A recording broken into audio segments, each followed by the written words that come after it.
ప్రస్తుతం మనతో మాట్లాడేందుకైతే సమతా సైనిక్ దళ్ రాష్ట్ర ప్రధాన కార్యదర్శి పిల్లి సురేంద్రబాబు గారు అయితే ఉన్నారు. అయితే తాజాగా కొన్ని కోర్టు తీర్పులని పరిగణలోకి తీసుకొని కొంతమంది ఎన్నికల బరిలో నిలబడకూడదు అని చెప్పేసి వాళ్ళని ఎన్నికల నుంచి పక్కకి తప్పించండి అని చెప్పేసి అయితే కోర్టులు నెత్తి నోరు మొత్తుకుంటున్నాయి. అయితే అయినప్పటికీ కొన్ని రాజకీయ పార్టీలు అవేమీ పట్టించుకోకుండా డైరెక్ట్గా నేతలకి బీఫారంలు ఇచ్చి వాళ్ళని ఎన్నికల బరిలో నిలుపుతున్నారు.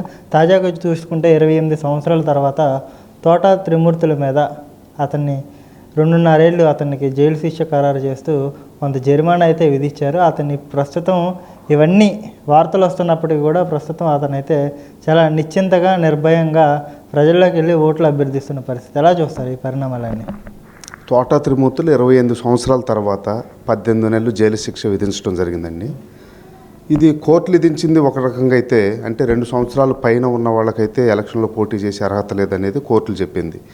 కానీ ఈ రాష్ట్రంలో ఉన్న దళిత సంఘాలన్నీ కూడా, మానవతావాదంతో ఉన్న ప్రజా సంఘాలు అందరూ కూడా తోట త్రిమూర్తులు లాంటి వాడికి ఎమ్మెల్సీ ఇచ్చేటప్పుడే ఇవ్వద్దని చెప్పేసి రోడ్ల మీదకి వచ్చి ధర్నాలు చేసి నిరసన వ్యక్తం చేశారు.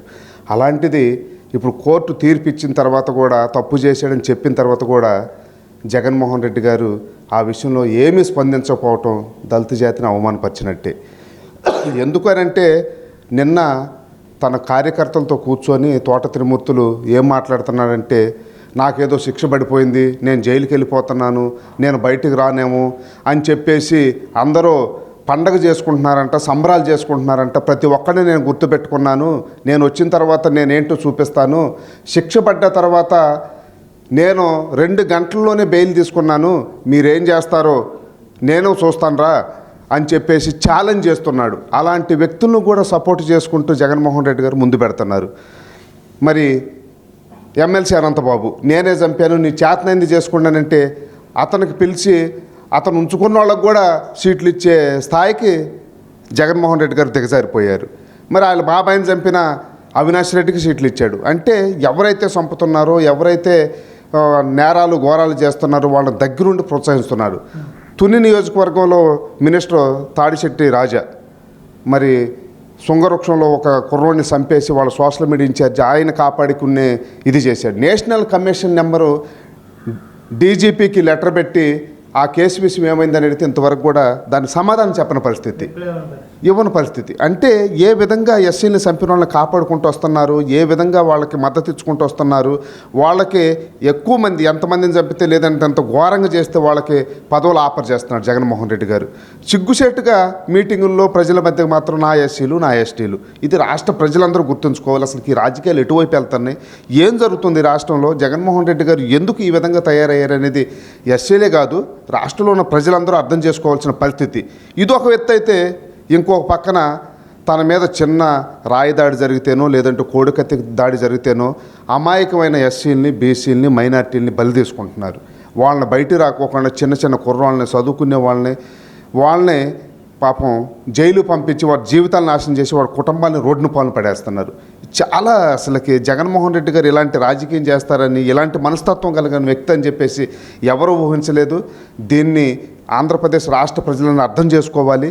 రాబోయే కాలంలో జగన్మోహన్ రెడ్డి గారికి బుద్ధి చెప్పాల్సిన అవసరం ఉందని చెప్పేసి ప్రజలందరికీ తెలియజేస్తున్నాను. అంటే 2000 రాజశేఖర రెడ్డి గారి మరణానికి ముందు ఎవరైతే ఎస్సీ కుర్రోడు ఉన్నాడో సత్యంబాబు కూడా ఇదే కేసులో ఇలాగే జైలు పాలయ్యి తన యవ్వనాన్ని అంతా కూడా అక్కడే గడిపి చివరి దశలో 30 ఏళ్ళ తర్వాత ఇప్పుడు బయటకు వచ్చిన పరిస్థితి. అదేవిధంగా కోడికత్తి జనిపల్లి శ్రీనివాసరావు విషయం తర్వాత ఇప్పుడు రాయదాడిలో ఒక 5గురు ఒడ్డెర కులానికి సంబంధించిన యువత ఉన్నారని చెప్పేసి వాళ్ళందరినీ కూడా జువెనైల్ హోమ్లో పెట్టిన పరిస్థితి. ఎందుకు ఈ అమాయకుల్ని టార్గెట్ చేస్తున్నారు? నాయకులు కరుణించి వాళ్ళని ఏమనకండి వదిలేయండి అని చెప్పేసి ఒక మాట అంటే వాళ్ళు కూడా చాలా హ్యాపీగా ఫీల్ అవుతారు కదా. ఎందుకు ఆ మాట చెప్పలేకపోతున్నారు? అంటే చట్టం అడ్డు వస్తుందా, లేకపోతే కోర్టులు పరిగణలో తీసుకోవాల్సిన అంశాలు అంటే మీరేం చెప్పుకొస్తారు? ఎందుకంటే ఇప్పుడు మీరు చెప్పిన సత్యంబాబు కానివ్వండి, కోడికత్తి సీను కానివ్వండి, నిన్న సతీష్ కానివ్వండి, వాళ్ళందరూ కూడా చిన్న చిన్న కూలి పనులు చేసుకునేవాళ్ళు. వాళ్ళ వెనకమల్లి అలాంటి రాజకీయ నాయకులు కానివ్వండి, పలుకుబడి కానివ్వండి, పోలీస్ స్టేషన్కి వెళ్ళే ధైర్యం కూడా లేదు వాళ్ళకి, కోర్టుల చుట్టూ తిరిగి అసలు అవగాహన లేదు వాళ్ళకి. ఇలాంటి వాళ్ళని పెట్టుకుంటే ఏం జరిగినా కానీ సింపతి అలా క్రియేట్ అవుతూ ఉండిద్ది. వాళ్ళు జైల్లో మగ్గుతూ ఉంటారు. దాని గురించి అడిగేవాడు ఉండడు, పట్టించుకునేవాడు ఉండడు. ఇన్ని జరుగుతుంటే ఏ పార్టీలు కూడా సపోర్ట్ చేసేలేవు. పాపం ఎస్సీ ఎస్టీ బీసీలకు సంబంధించిన ఈ పేద ప్రజలకు చేసేవాళ్ళు లేరు. సామాజిక కార్యకర్తలు కొంతమంది ఇంట్రెస్ట్గా వచ్చి లాయర్లు ఏదో సపోర్ట్ చేస్తున్నారు తప్ప అంత ఎఫెక్టివ్గా వీళ్ళ కోసం పనిచేసేవాళ్ళు లేరు. ఇవన్నీ దృష్టిలో పెట్టుకుని కావాలని నేను నిరికిస్తున్నారు.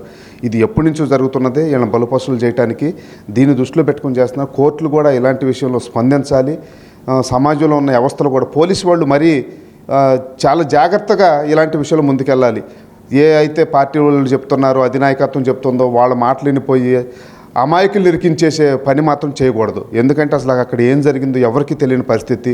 కావాలని చెప్పేసి వాళ్ళు ఇరికించేసి దాన్ని మరి మసిపూసి మామిడికాయ చేసి ఇతర పార్టీలకు చుట్టి దాన్ని ఇచ్చేయాలని ట్రై చేస్తున్నారు. దీన్ని అన్నింటిని కూడా గ్రహించి వ్యవస్థలు మారాల్సిన అవసరం ఉంది. వ్యవస్థలు సామాన్యుడికి అండగా ఉండాల్సిన అవసరం ఉంది. భారత రాజ్యాంగం ప్రకారం ప్రతి పౌరుడికి న్యాయం అందాల్సిన అవసరం ఉంది. వీళ్ళందరూ అన్యాయంగా బలైపోతున్నారు. రేపు సత్యంబాబు ఏమైపోయింది పాపం, జీవితం నాశనం అయిపోయింది. ఆడికి ఎవరు ఆ జీవితానికి ఏంటి గ్యారంటీ, భరోసా అవి లేవు. అలాగే సీను, కోడికత్తి సీను, అతని జీవితం నాశనం అయిపోయింది. కుటుంబం రోడ్డు మీద పడిపోయింది. ఆయనకి ఎవరు భరోసా, ఎవరు కల్పిస్తారు న్యాయం? రేపు ఏళ్ళ పరిస్థితి కూడా అంతే. ఇలాంటి వాళ్ళ విషయంలో సమగ్రమైన విచారణ జరగాలి. ఈ రాయదాడి ఏదైతే ఉందో ఈ ఆంధ్రప్రదేశ్ పోలీసుల మీద మాకైతే నమ్మకం లేదు. ఇది సిబిఐ ఎంక్వైరీకి ఇస్తే కనీసం అక్కడన్నా న్యాయం జరిగిద్దామని చెప్పేసి వాళ్ళ తల్లిదండ్రులు కానీ రాష్ట్రంలో ఉన్న ప్రజలందరూ చూస్తున్నారు. ఎందుకంటే చూస్తున్నాం ఈ 5 సంవత్సరాలు పోలీస్ వ్యవస్థ ఏ విధంగా పనిచేసింది, ఎవరి కింద పనిచేసింది, ఎవరు చెప్తే పనిచేస్తుంది, ఏ రకంగా తప్పుడు కేసులు పెట్టారు, ఎవరిని వదిలిపెట్టకుండా ఏ విధంగా ఇరికిస్తున్నారో అందరికీ తెలిసిందే. ఇది కూడా కుట్రకోణమే. తప్పనిసరిగా ఈ కేసు కూడా సిబిఐకి ఇస్తేనే నిజం బయటపడిద్దని మా ఉద్దేశం. అంటే సోషల్ మీడియా వేదికగా కొంతమంది వ్యక్తులు మాట్లాడుతున్న పరిస్థితి, రాష్ట్రం బాగుండాలంటే వైఎస్ కుటుంబాలని రాజకీయాల నుంచి తరిమేయాలని చెప్పేసి అయితే కొన్ని ప్రశ్నలు, కొన్ని అంశాలు అయితే తెర మీదకి వస్తున్న పరిస్థితి. ఎలా చూస్తారు ఈ కామెంట్స్? ఇది అందరూ ఆలోచించాల్సిన విషయమే. ఎందుకనంటే రాష్ట్ర ప్రజలు తరమేరో కానీ వాళ్ళ కుటుంబ సభ్యులే వాళ్ళు కొట్టుకొని వాళ్ళే బయటికి వెళ్ళే పరిస్థితి వస్తుంది. ఎందుకంటే ఒకప్పుడు రాజశేఖర రెడ్డి కుటుంబం అంటే ఇలువలు విశ్వనీతితో కూడింది. కుటుంబం అంతా ఒక మాట మీద ఉండిద్ది. కుటుంబం అంతా ఏదో చేస్తుంది సమాజాన్ని సేవ అని చెప్పేసి గొప్పగా చెప్పుకున్నారు. ఈరోజు సొంత ఇంట్లోనే ఒకరికొకరు సమాధానం చెప్పుకునే పరిస్థితి. తల్లే అసలు వీళ్ళ బాధ తట్టుకోలేక విదేశాలకు వెళ్ళిపోయిన పరిస్థితి. ఎవరు ఏం చేస్తారో ఎప్పుడు ఏం జరిగిద్దో తెలియని పరిస్థితి ఆ కుటుంబంలో. అలాంటి పరిస్థితులు ఉన్నాయి. ముఖ్యంగా ఆ కుటుంబం ఒక క్రైస్తవ కుటుంబం. ఆ కుటుంబం దళితుల సంబంధాలు కలిగిన కుటుంబం అని చెప్పేసి ఈ రాష్ట్రంలో ఉన్న దళితులందరూ కూడా అబ్బో రాజశేఖర రెడ్డి కుటుంబం అంటే మన కుటుంబంలో ఒక సభ్యులు లాంటి వాళ్ళని ఫీలింగ్ ఉంది. దాన్ని పూర్తిగా ప్రజలు గ్రహించారు. ఎందుకనంటే వీళ్ళంతా మాయ మాటలు, వాళ్ళ సొంత రాజకీయాలు తప్పనిచ్చి సమాజానికి కానీ, క్రైస్తవ సమాజానికి కానీ, దళిత సమాజానికి కానీ ఉపయోగపడేది ఏమీ లేదని చెప్పేసి ఇది తెలుసుకొని రాబోయే కాలంలో అందరూ గ్రహించి ఎవరు మంచోళ్ళు ఏంటనేది నిర్ణయం తీసుకోవాల్సిన అవసరం అయితే వచ్చింది. రాష్ట్ర భవిష్యత్తు కోసం కానివ్వండి, రాష్ట్ర ప్రజల భవిష్యత్తు కోసం కానివ్వండి, ముఖ్యంగా దళిత మహిళల భవిష్యత్తు కోసం కానివ్వండి, దళిత యువకుల భవిష్యత్తు కోసం కానివ్వండి, తప్పనిసరిగా ఒక నిర్ణయం తీసుకోవాల్సిన అవసరం ఉంది. మేధావులందరూ, విజ్ఞత కలిగిన వాళ్ళందరూ, చైతన్యం కలిగిన వాళ్ళందరూ కూడా అందరికీ తెలియజేయాలి. దీన్ని చైతన్యం చేసి ఐక్యం చేసి ముందుకెళ్లాల్సిన అవసరం అయితే ఉందండి.